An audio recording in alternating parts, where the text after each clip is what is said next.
Muitos companheiros na terra se declaram indignos de trabalhar na seara do bem, alegando que não merecem a confiança do Senhor, quando a lógica patenteia outra coisa. Se o Senhor não te observasse o devotamento afetivo, não te entregaria a formação da família, em cuja intimidade criaturas diversas te aguardam carinho e cooperação. Se não te apreciasse o espírito de responsabilidade, não te permitiria desenvolver tarefas de inteligência, através das quais influencias grande número de pessoas.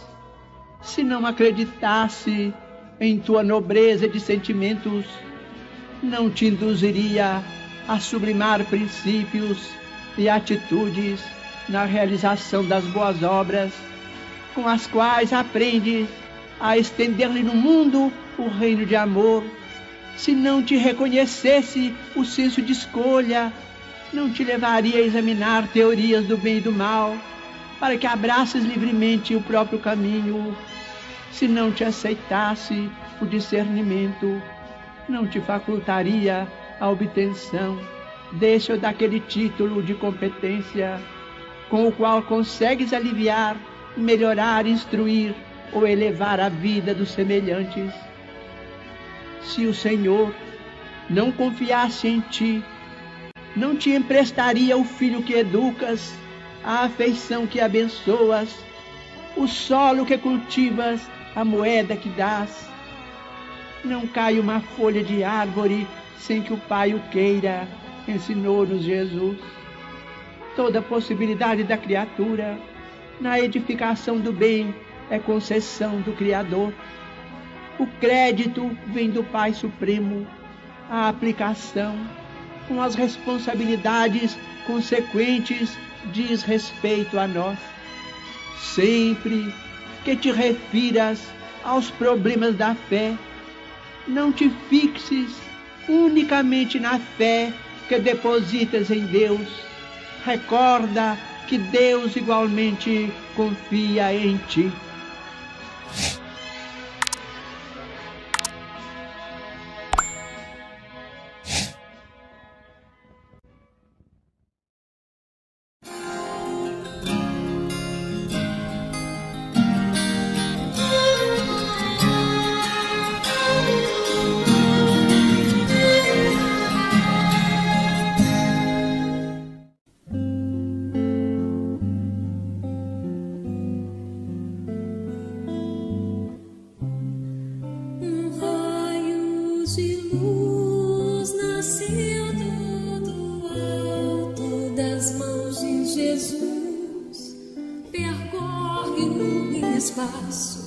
E vem a terra fazer-se mensagem. Quem se encerra a beleza e imagem do ensinamento do Evangelho.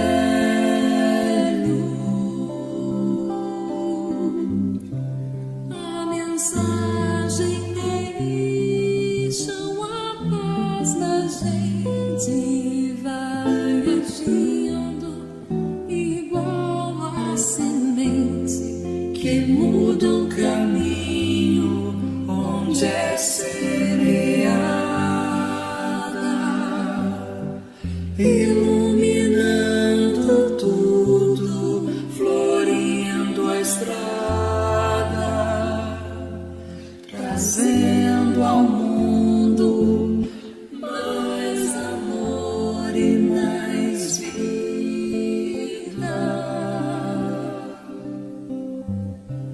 A mensagem deixa a paz na gente.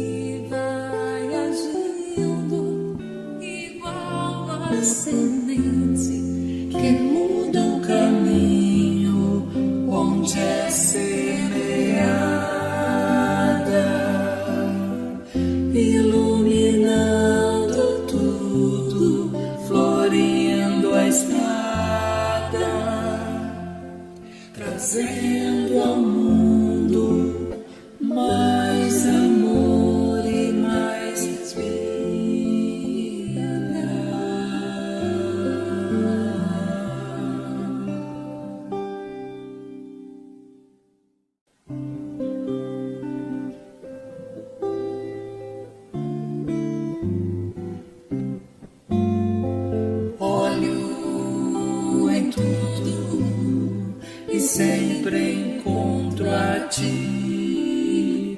estás no céu, na terra onde for, em tudo que me acontece encontro teu amor.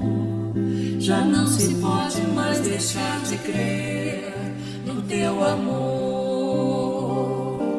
É impossível não crer em ti, é impossível não te encontrar, é impossível não fazer de ti meu ideal.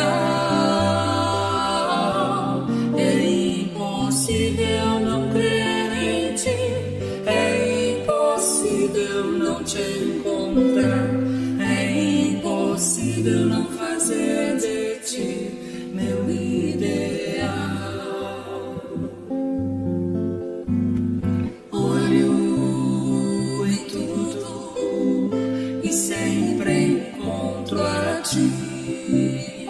Estás no céu, na terra onde for, em tudo que me acontece encontro teu amor. Já não se pode mais deixar de crer no teu amor. É impossível não crer em ti, é impossível não te encontrar, é impossível não fazer de ti meu ideal. É impossível não crer em ti, é impossível não te encontrar, é impossível não fazer de ti meu ideal. Olho em tudo e sempre encontro a ti.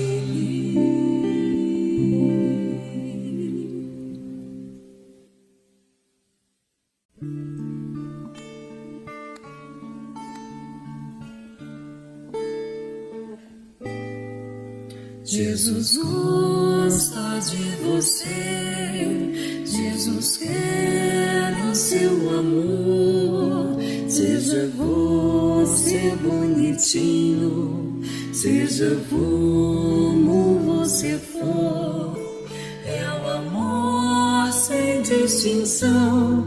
Ele só olha o coração, ele só quer que você ame o seu irmão. Jesus gosta de você, Jesus quer o seu amor.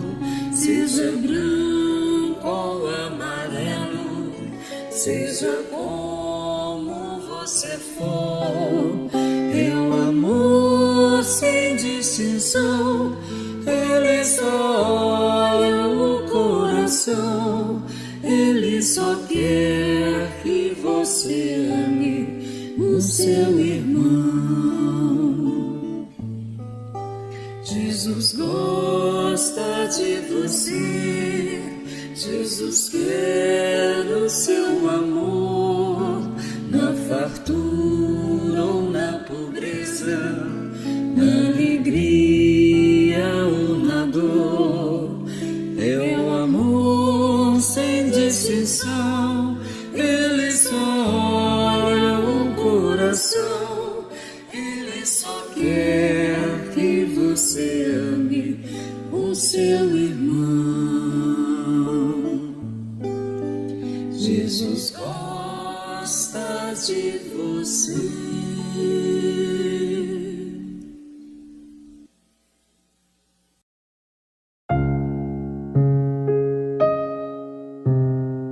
Pão Nosso, ditado pelo Espírito Emmanuel.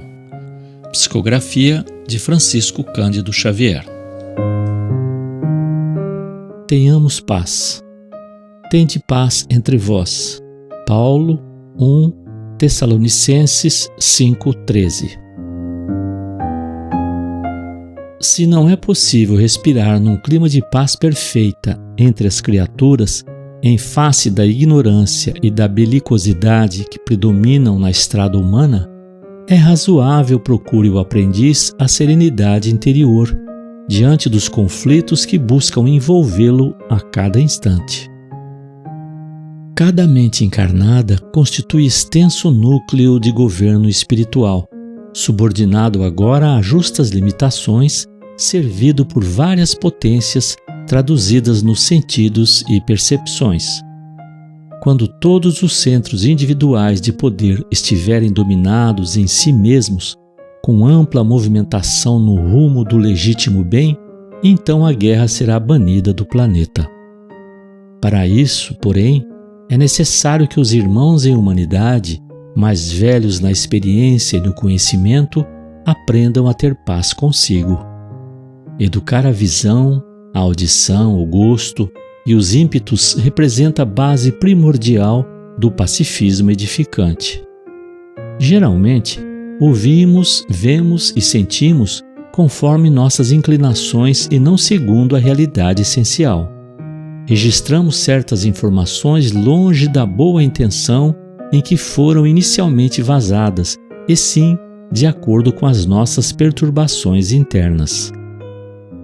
Anotamos situações e paisagens com a luz ou com a treva que nos absorve a inteligência. Sentimos com a reflexão ou com o caos que instalamos no próprio entendimento.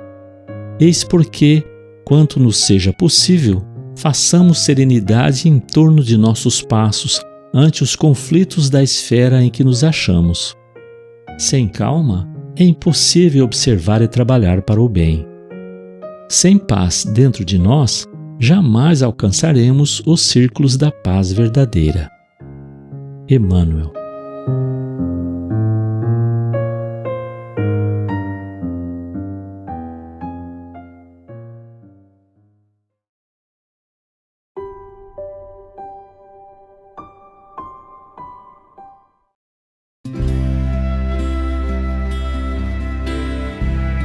Deus, nosso Pai, que sois todo poder e bondade, dai força àquele que passa pela provação, dai luz àquele que procura a verdade. Ponde no coração do homem a compaixão e a caridade. Deus, dai ao viajor a estrela guia, ao aflito a consolação, ao doente o repouso. Pai, dai ao culpado o arrependimento, ao espírito a verdade, à criança o guia, ao órfão o Pai. Senhor, que a vossa bondade se estenda sobre tudo que criastes. Piedade, Senhor, para aqueles que não vos conhecem, esperança para aqueles que sofrem. Que a vossa bondade permita aos espíritos consoladores derramarem por toda parte a paz, a esperança e a fé. Deus, um raio, uma faísca do vosso amor pode abrasar a terra. Deixai-nos beber nas fontes da vossa bondade fecunda e infinita, e todas as lágrimas secarão, todas as dores se acalmarão. Um só coração, um só pensamento subirá até vós, como um grito de reconhecimento e de amor. Como Moisés sobre a montanha, nós vos esperamos de braços abertos. Ó bondade, ó beleza, ó perfeição, e queremos de alguma sorte alcançar a vossa misericórdia. Deus, dai-nos força de ajudar o progresso, a fim de subirmos até vós. Dai-nos a caridade pura, dai-nos a fé e a razão. Dai-nos a simplicidade, que fará de nossas almas o espelho, onde se refletirá a vossa divina imagem.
Estudando o Livro dos Espíritos com Allan Kardec.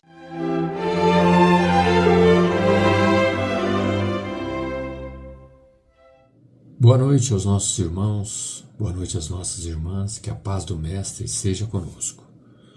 Hoje, o Livro dos Espíritos, em sua parte segunda, no capítulo 4, Pluralidade das Existências, Reencarnação, o item Justiça da Reencarnação, a questão 171, Kardec pergunta aos Espíritos: em que se baseia o dogma da reencarnação? Bom, vamos explicar primeiramente sobre a palavra, sobre o termo dogma que Kardec coloca aqui.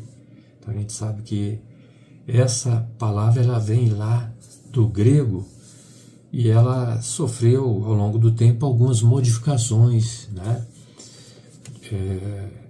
Lá na sua origem, dogma está relacionado à questão de entendimento, de compreensão, né?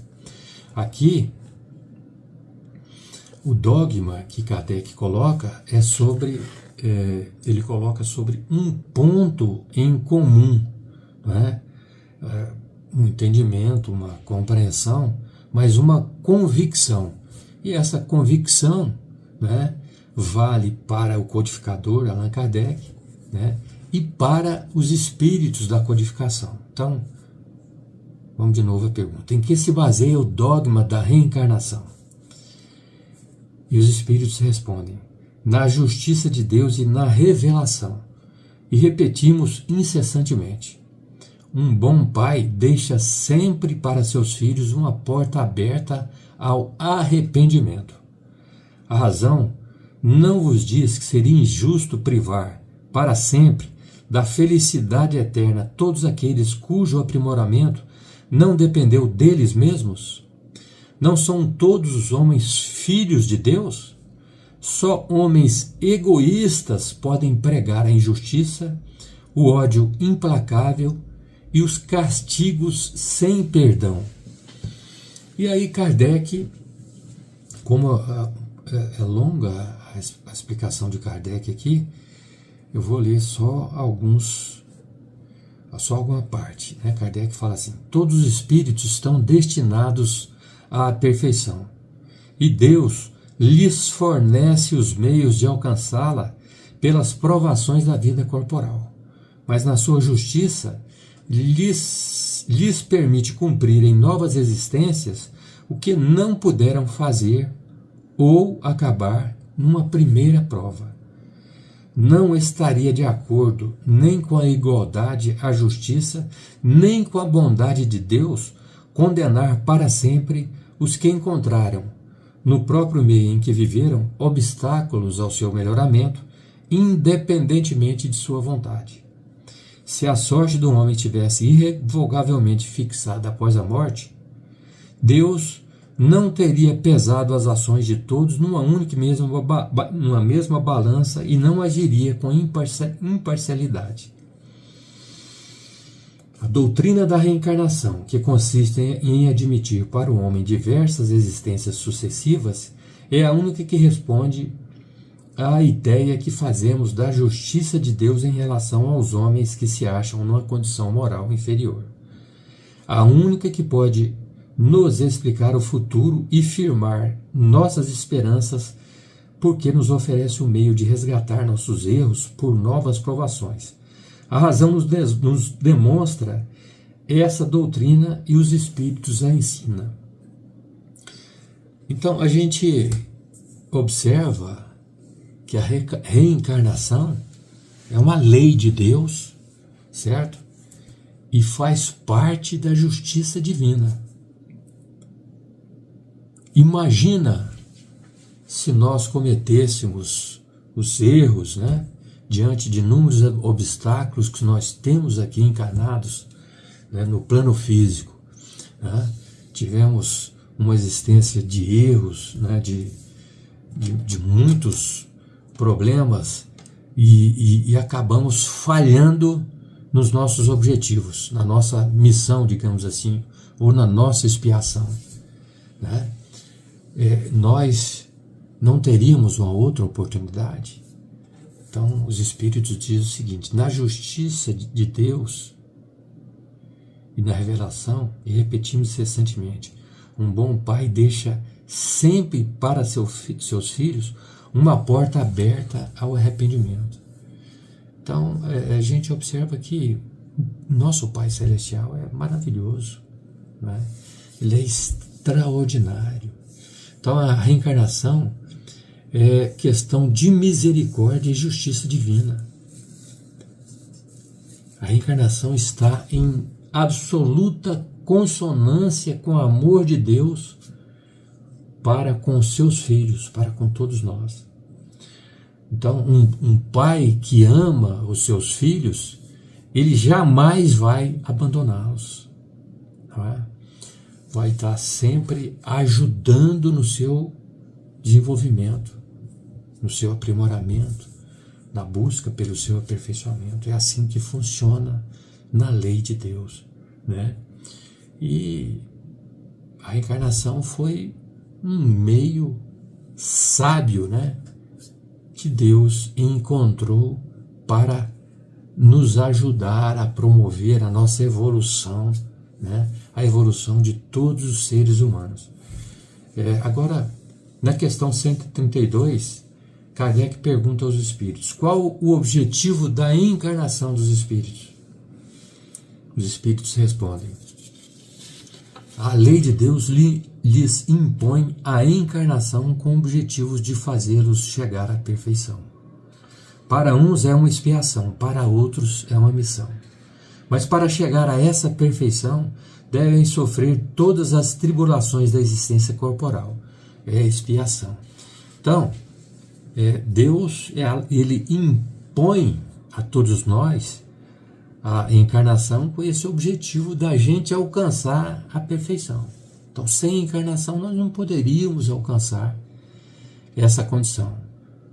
Ou seja, Deus teria que inventar ou criar uma outra condição, um outro instrumento, uma outra lei para que nós pudéssemos alcançar a perfeição, nos aproximar dele, de Deus, né? E aí, muitos que estão encarnados, né, estão em expiação, né, ou estão em missão. Então, nós não estamos todos na mesma condição, na mesma situação. Uns um pouco mais elevado, outros menos. Os mais fortes, os melhores, os que têm mais consciência, ajudam os menores, né? Os mais, vamos dizer assim, entre aspas, os mais ignorantes, aqueles que não conseguiram alcançar uma condição melhor. Então Deus oferece também essas e outras oportunidades para o nosso aprimoramento, né? Na questão 167, Kardec pergunta, do Livro dos Espíritos, né? Kardec pergunta: qual a finalidade da reencarnação? Expiação, melhoramento progressivo da humanidade. Sem o que, onde estaria a justiça? Ou seja, essa finalidade, essa proposta, né, essa finalidade da reencarnação, ela está relacionada à expiação e também ao melhoramento progressivo da humanidade, né? Agora, sem essa condição, como estaria a justiça divina? O Espírito demonstrando que Deus sempre deixa a porta aberta para o arrependimento, para que possamos voltar e refazer, né, e reparar os erros que nós praticamos no passado. É assim que funciona. Bom, eu gostaria de ler aqui uma parte que está relacionada ao Novo Testamento, né, no capítulo 3 de João Evangelista, né, inicia ali no capítulo 3 até o item 15, que é uma parte até emblemática a respeito dessa questão relacionada à reencarnação, né? O Nicodemos, né, que é um fariseu importante, ele é um doutor da lei, ele observa a atuação de Jesus com suas curas, com, né, a preocupação dele em ajudar todas as pessoas que procuravam o Mestre. Então ele, de certa forma, incomodou muitos fariseus, mas Nicodemos observou que ali tinha um ser superior, divino, um ser realmente de Deus. Então, ali à noite, ele resolveu procurar Jesus. Nicodemos resolveu procurar Jesus. Essa história está aqui na Boa Nova, ali do Perispírito de Humberto de Campos, no livro Boa Nova, no item, na lição 14, a lição a Nicodemos, né? Então, eu vou ler só algumas partes, né? Porque o tempo está quase esgotando. E aí Nicodemos se dirige a Jesus dessa forma: Mestre, bem sabemos que vindes de Deus, pois somente com a luz da assistência divina poderíeis realizar o que tendes efetuado, mostrando o sinal do céu em vossas mãos. Olha só, um fariseu dizendo a Jesus, mostrando o sinal do céu em vossas mãos. Tenho empregado, Nicodemos continua, tenho empregado a minha existência em interpretar a lei, mas desejava receber a vossa palavra sobre os recursos de que deverei lançar mão para conhecer o reino de Deus. O mestre sorriu bondosamente e esclareceu: primeiro que tudo, Nicodemos, não basta que tenhas vivido a interpretar a lei. Antes de raciocinar sobre as suas disposições, deverias ter-lhe sentido os textos. Mas, em verdade, devo dizer-te que ninguém conhecerá o reino do céu se não nascer de novo. Aí Nicodemos fica preocupado, né? Nascer de novo? Ele pergunta para Jesus: como pode um homem nascer de novo sendo velho? Interrogou o fariseu, altamente surpreendido. Poderá, porventura, regressar ao ventre de sua mãe? O Messias fixou nele os olhos calmos, consciente da gravidade do assunto em foco, e acrescentou: em verdade, reafirmo-te ser indispensável que o homem nasça e renasça para conhecer plenamente a luz do reino. Aí Nicodemos, curioso, surpreendido, surpreso, né? Pergunta: entretanto, como pode isso ser? Aí Jesus fala: és mestre em Israel, ignora essas coisas? E Jesus continua: é natural que cada um somente testifique aquilo de que saiba, porém precisamos considerar que tu ensinas. Apesar disso, não aceita os nossos testemunhos. Se falando eu de coisas terrenas, sente dificuldades em compreendê-las com os teus raciocínios sobre a lei, como poderás aceitar as minhas afirmativas quando eu disser das coisas celestiais? Seria loucura destinar os alimentos apropriados a um velho para o organismo frágil de uma criança. Extremamente confundido, Nicodemos retirou-se, ficando André e Tiago empenhados em obter do Messias o necessário esclarecimento acerca daquela lição nova. Então, a gente vê aqui a necessidade, Jesus mostrando, da necessidade do retorno do espírito à vida corporal, para dar continuidade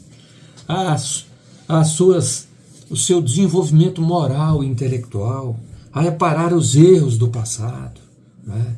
Então, é necessário nascer de novo, né? Num outro corpo, né? num outro ventre, evidentemente, para que nós possamos continuar a nossa existência rumo à perfeição. Meu tempo esgotou. Eu agradeço a oportunidade e peço a Deus que possa iluminar a todos nós. Muito obrigado. Acompanhe agora mais um tema doutrinário do Evangelho de Jesus.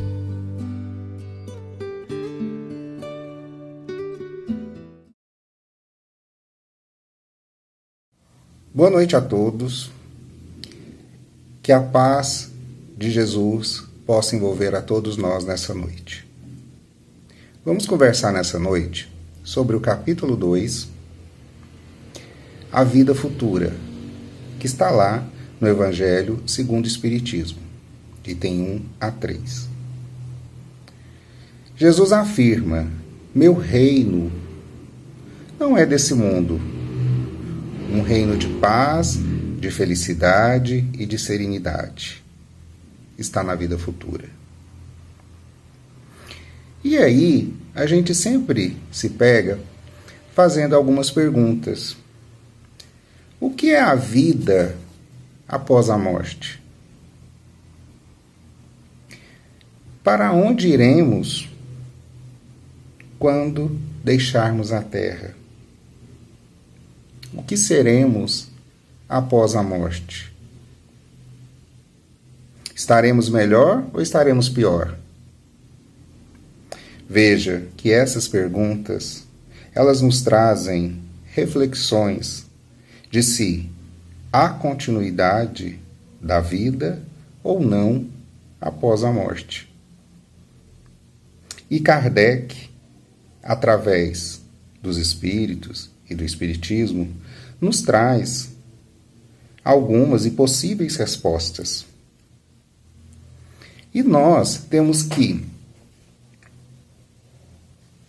observarmos que existem algumas pessoas, existem algumas crenças que adotam uma visão materialista, né, da vida. Traz aquela visão de que após a morte, de que quando acaba a matéria, acaba o corpo, não há mais nada. Tudo se aniquila com a morte. Tudo que o que se fez, acaba com a morte. Não há, na visão materialista, a visão de que se há uma vida futura. Tudo vai se acabar com a morte. E para nós espíritas, para a visão espírita, para a doutrina espírita, a gente acredita, a gente sabe, que antes da matéria, que antes do corpo, já existe um espírito, já existe uma alma. E que após a morte do corpo físico, a vida continuará. A nossa existência continuará, né? Então a visão espírita nos traz essa resposta. Ela nos diz que a morte do corpo físico, da matéria, não se extingue. Nós temos um espírito, nós temos uma alma que continuará após. E nessa vida futura que nós vamos ter após a morte, nós seremos felizes ou seremos infelizes? Como que será? Qual será, né? Como será que viveremos? Viveremos na alegria ou viveremos no sofrimento após a nossa morte? O que nos reserva a vida futura? E aí vai depender de nós. vai depender do nosso comportamento, das nossas atitudes. Vai depender de como vivemos moralmente aqui na Terra enquanto estávamos encarnados. Então a nossa vida futura vai depender disso. Vai depender dessas atitudes, desse comportamento. Sabemos que quando o espírito é mais evoluído, ele viverá em condições melhores, uma vez que a sua condição moral ela já está mais elevada, já está mais avançada do que aquele outro espírito que ainda vive na erraticidade, do que aquele outro espírito que ainda está em zonas inferiores, ainda está moralmente pouco evoluído. Então, as suas condições, as condições desse espírito, é mais difícil. Será mais difícil as condições desse espírito numa vida futura. Pois sabemos que na vida futura sentiremos dores, sentiremos sofrimento, assim como também sentiremos alegria, seremos felizes, né? Mas essa felicidade e essa dor, principalmente, ela é diferente da quando estamos encarnados. Não é da mesma forma de que quando estamos encarnados. Porque quando estamos encarnados, nós sentimos dores físicas, né? O nosso corpo dói. Se nós nos alimentamos de mágoa, de ódio, de rancor, de raiva, o nosso corpo sente. Se nosso psicológico não vai bem, o nosso corpo sente, reflete no nosso corpo e nós sentimos dor. Na vida futura, na vida futura espiritual, as dores, os reflexos que vamos sentir serão de ordem moral, serão de ordem espiritual. Serão físicos, até porque não teremos mais corpo físico. Então, será uma dor moral, uma vergonha moral, um sofrimento moral. E assim, todo esse sofrimento que o nosso espírito vai sofrer na vida futura vai nos levar a um estado de tristeza. Ou, se vivermos, agora uma vida com uma conduta moral, com comportamento moral, baseado em boas virtudes, o nosso espírito viverá na felicidade. Então cabe a nós decidirmos se queremos viver na tristeza ou na felicidade. Vai depender de como vamos conduzir a nossa vida aqui, durante o período que estamos encarnados. Então, os nossos sentimentos que nós guardamos em nós, que nós alimentamos em nós, nós temos que filtrar o que estamos alimentando. Que sentimentos estamos cultivando em nós. Se são sentimentos bons ou se são sentimentos ruins. Precisamos aprender a nos policiarmos em relação aos sentimentos, ao que guardamos dentro de nós, para podermos termos uma vida futura melhor. Então, tudo vai depender do que cultivarmos dentro da gente. Se cultivarmos virtudes, bons pensamentos, boas atitudes, com certeza, o nosso estado de espírito será alegre, a nossa condição será melhor na vida futura.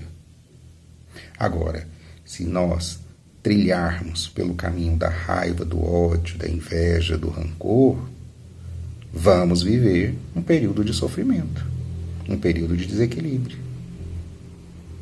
E só vamos encontrar a verdadeira felicidade na vida futura a partir do momento que deixarmos de lado, que deixarmos para trás essas imperfeições, esses maus sentimentos. Quando nos libertarmos de ódio, de rancor, de inveja, de mágoa, de rancor, de tudo aquilo que nos atrasa, que nos impede de crescermos, de evoluirmos, né? Quando passarmos a viver o amor verdadeiramente, viveremos uma vida melhor. Começaremos a trilhar para o caminho da vida futura melhor. Então, a partir do momento que deixarmos para trás todas essas imperfeições, esses vícios, esses maus pensamentos, vamos estar nos libertando do sofrimento, da tristeza e da angústia para buscarmos a felicidade, a alegria, uma vida melhor, uma vida no futuro melhor. Vamos estar buscando o nosso progresso, a nossa evolução, o nosso crescimento, né? Porque a partir do momento que o espírito começa a evoluir, ele se distancia do sofrimento. A partir do momento que ele se esforça para sair da erraticidade, a combater as más virtudes, as suas imperfeições, as suas paixões, ele começa a trilhar no caminho para uma vida futura melhor, para uma vida futura feliz, para uma vida futura tranquila, para uma vida futura de equilíbrio, de amor, a vida futura que Jesus nos prometeu. E não devemos também nos enganar em pensarmos e acharmos de que estarmos dentro de uma crença, seja ela A ou B ou C, isso nos dá a garantia de termos uma vida futura melhor. Não, isso não é garantia nenhuma. A felicidade na vida futura não depende de crença ou de dogmas, seja religião A, seja religião B, seja o que for. E volto a repetir, a felicidade na vida futura vai depender principalmente e exclusivamente do nosso progresso moral. A felicidade ou a infelicidade na vida futura vai depender sempre do nosso comportamento moral e nunca de crença alguma, seja ela qual for. A crença, ela pode ser um instrumento, ela pode ser uma ferramenta de ajuda para construirmos uma vida futura melhor. Mas ela não é a garantia de uma vida futura melhor.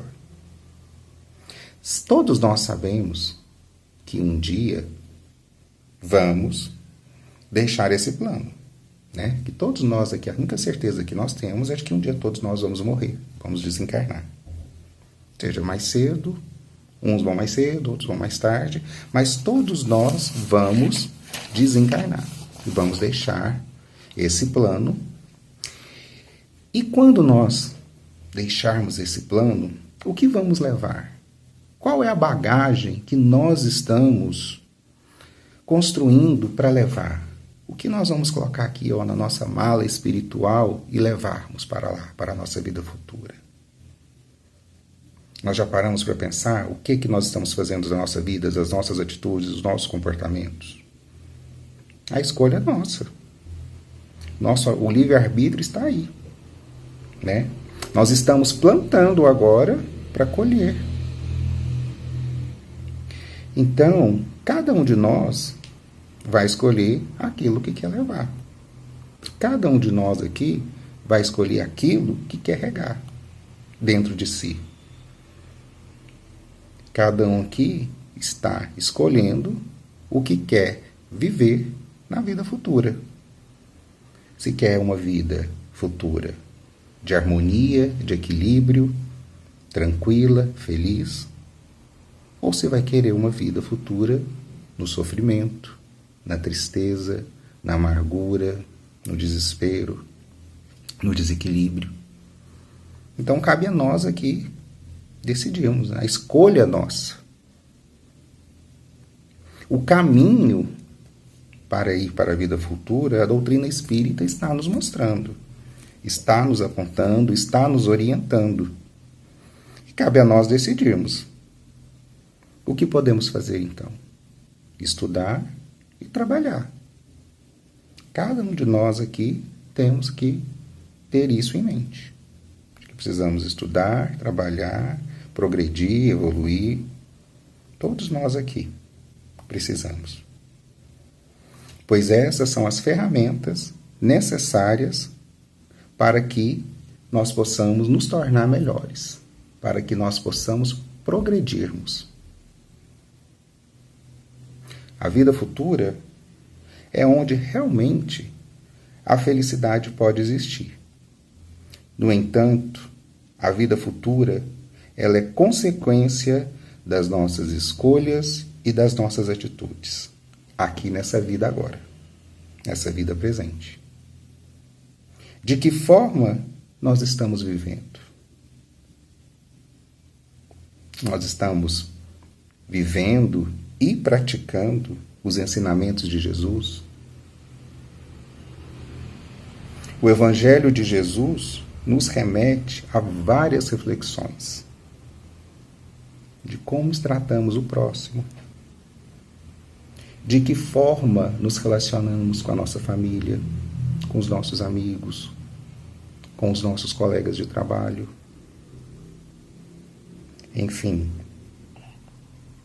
nós sabemos o verdadeiro sentido do amor incondicional. Nós aprendemos a perdoar.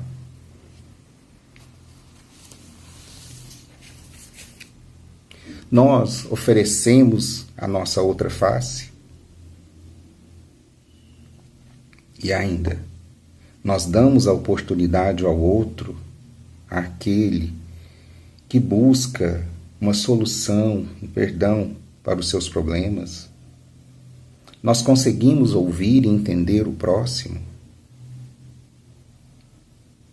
A gente ainda tenta se justificar, né? A gente ainda tenta justificar os nossos erros baseado nas atitudes do próximo. Ou seja, nós ainda fazemos tudo isso, né?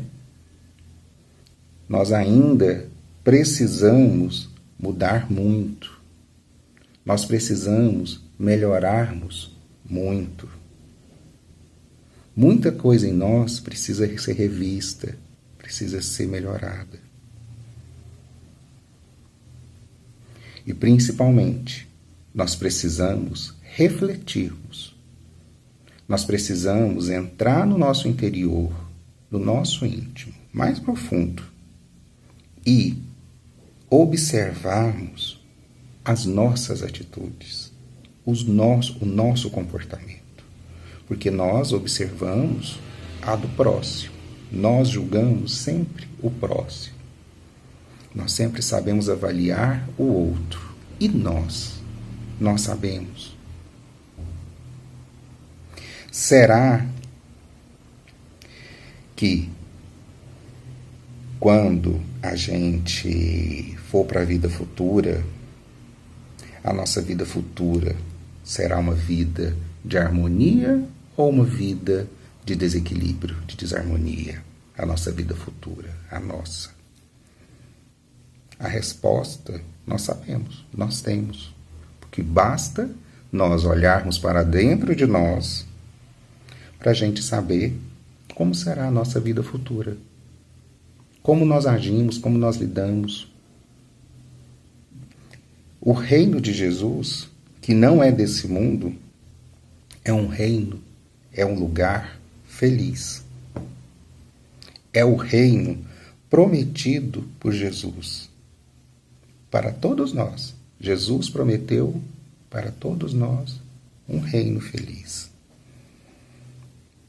Mas nós estamos fazendo por merecer estar nesse reino de Jesus?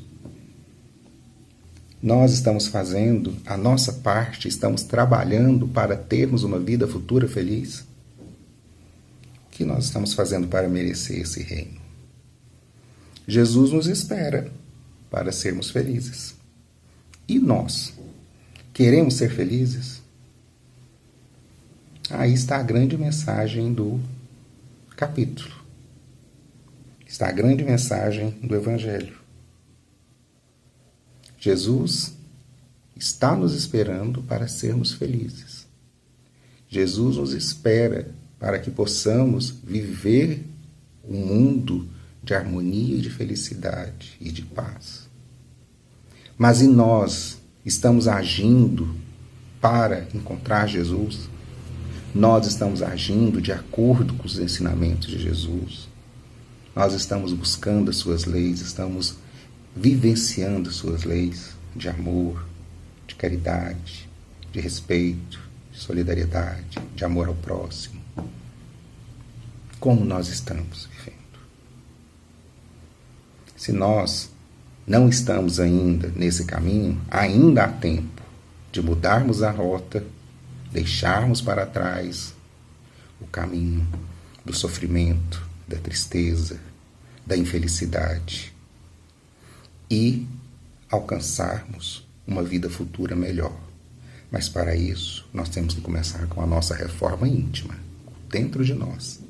Passarmos a buscarmos dentro de nós os bons sentimentos, as boas atitudes, as boas virtudes e libertarmos dos vícios, das paixões, para podermos alcançar a vida futura que Jesus tanto nos prometeu e nos aguarda lá, né? A partir do momento que nós deixarmos essas imperfeições de lado e passarmos a evoluir, a crescermos, a buscar o nosso progresso espiritual através do estudo e do trabalho, nós alcançaremos a vida futura. Então, vamos começar agora a observar dentro de nós se nós estamos nos perdendo no caminho ou se estamos no caminho certo, na direção que Jesus nos mostrou da vida futura. Fique aí, então, meus irmãos, a reflexão do capítulo 2, né, do Evangelho, a vida futura. Que Jesus nos abençoe hoje e sempre. E obrigado pela oportunidade de mais uma noite estar aqui conversando com vocês sobre o Evangelho de Jesus. Obrigado.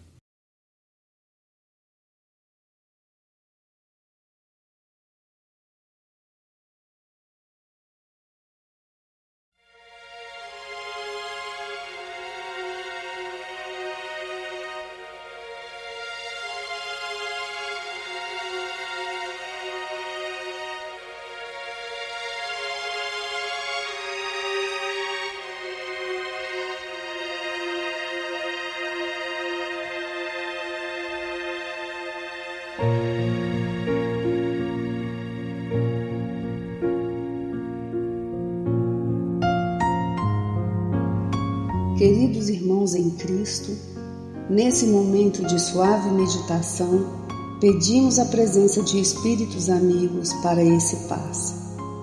Senhor de infinito poder e bondade, ajudai-nos a retirar da nossa mente todos os pensamentos negativos que se encontram alojados em nossa alma, fruto da nossa condição de ser imperfeito. Que ideias de vingança, pensamentos inferiores e egoístas sejam afastados da nossa mente.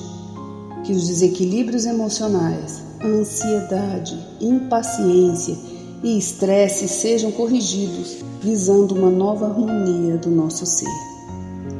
Que todas as doenças alojadas em nosso corpo tenham seu mecanismo de enfermidade interrompido no nosso sistema de defesa orgânico e inicie a revitalização da nossa saúde.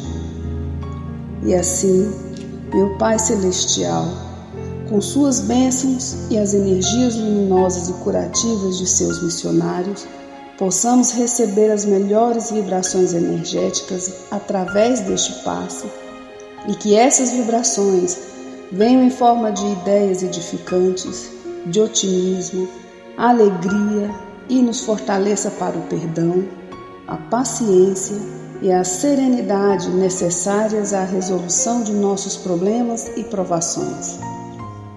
Peço, Senhor, que nos ensine a viver um dia de cada vez, que nos oriente a superar os traumas do passado e guardar apenas as lições valiosas, tanto de experiências felizes como as dolorosas. Também, Senhor, permita o cuidado necessário para controlarmos o medo diante do futuro que ainda está fora do nosso alcance.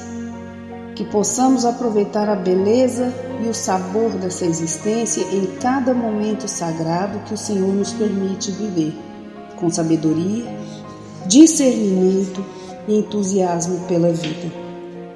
Que nessa jornada terrena possamos aprender a nos elevar espiritualmente um pouco a cada dia, sempre seguindo os conselhos do Cristo. E que o espírito de fraternidade, o amor de Deus ao próximo e a nós mesmos sejam a base do nosso comportamento e a prática da caridade e do perdão a nossa conduta diária. E dessa forma possamos ser merecedores das suas bênçãos, nos fortalecendo e curando nossas enfermidades por sua intercessão misericordiosa. Em nome de Jesus, agradecemos por tudo que recebemos até o dia de hoje, rogando mais uma vez a tua proteção, o teu amor e a tua paz.